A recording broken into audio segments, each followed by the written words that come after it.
You're with Julian on the Brown Notes and a couple of mini reflections on the election. Well, Mark McGowan has gone Australia-wide with his attack on Peter Dutton.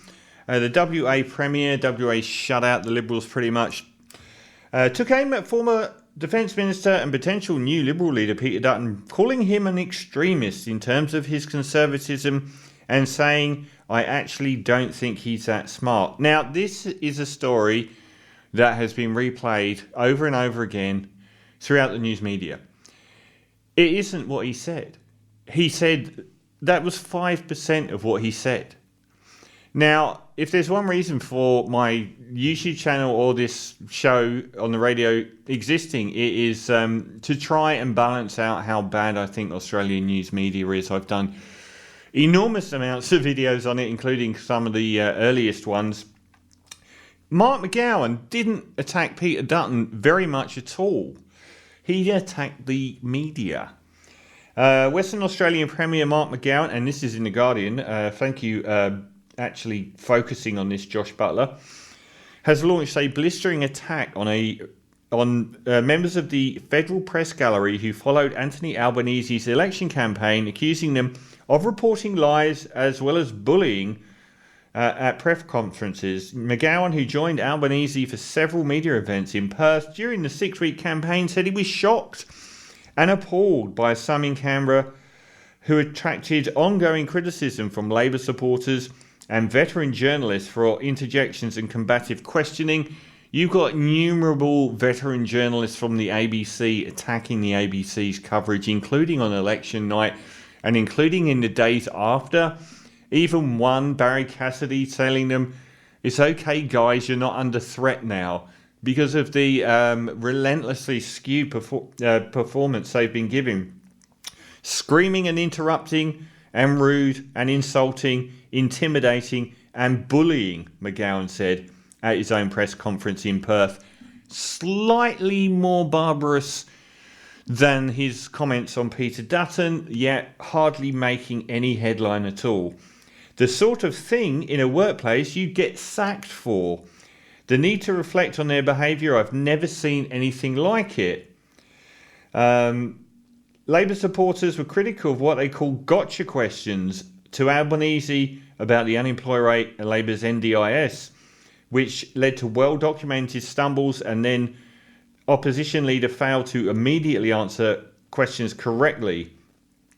Some of the nonsense that's gone on from some journalists thinking the campaign was about them, and gotcha moments is one of the things that puts people off of politics, said Albanese. In an ABC Melbourne interview that same day, Albanese said some of the campaign, frankly, has been, for some of the journalists, dare I say it, more about them than information.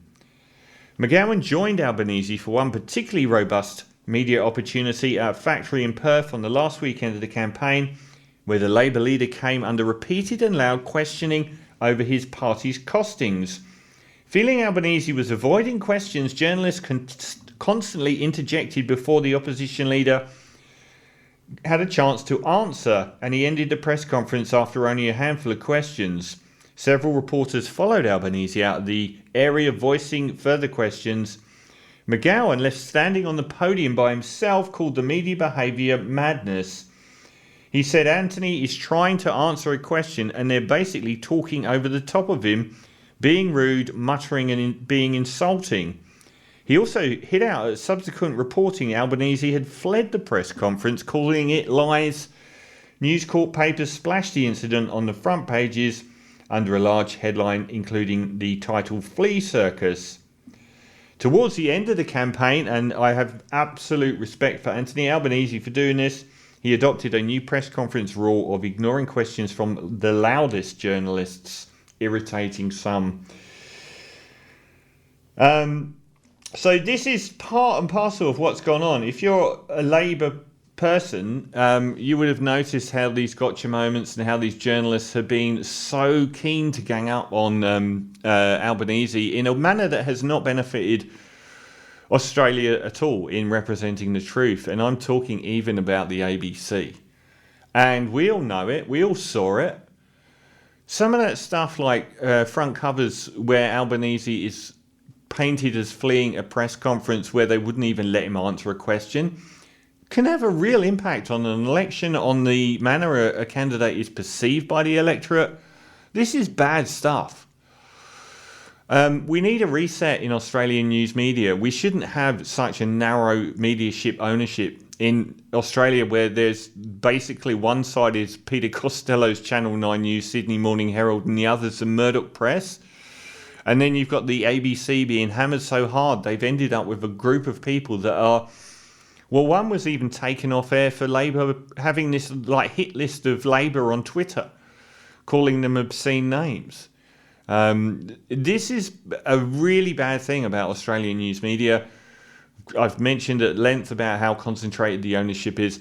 It isn't fair that we have, every major channel TV station, every major talkback station, and every major masthead in some way beholden to the Liberal Party. It hasn't served us well. So I'm hoping there will be... Kevin Rudd's been screaming for a Murdoch Royal Commission. I don't think anything that Rupert Murdoch has done over the last 4 decades has benefited America, Britain, or Australia. I don't think anyone would say that it had.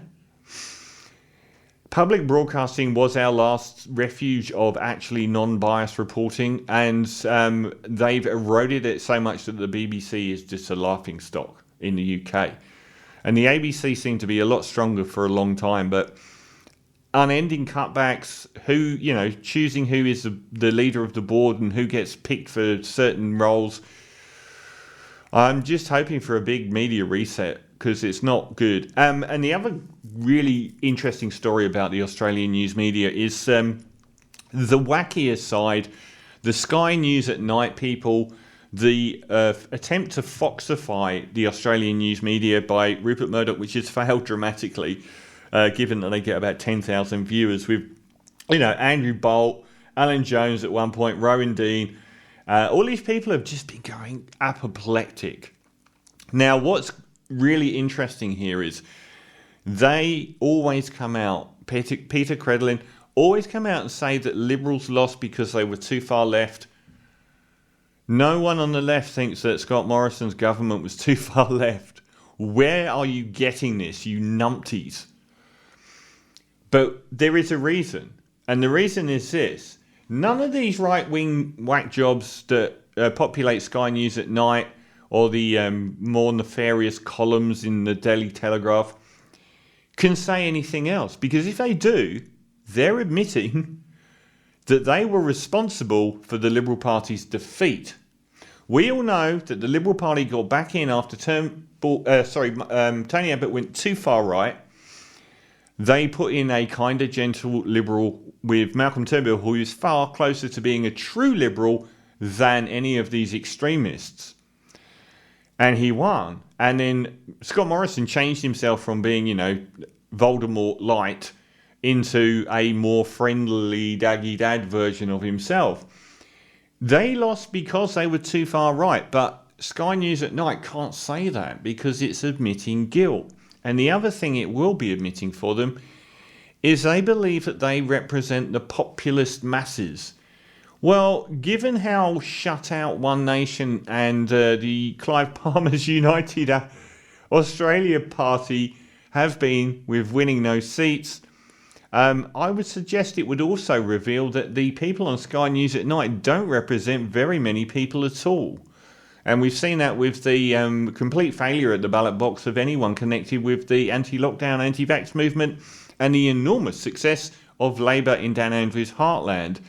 So they can do nothing else. They can't admit that it was them that was wrong. Surely it's the kids.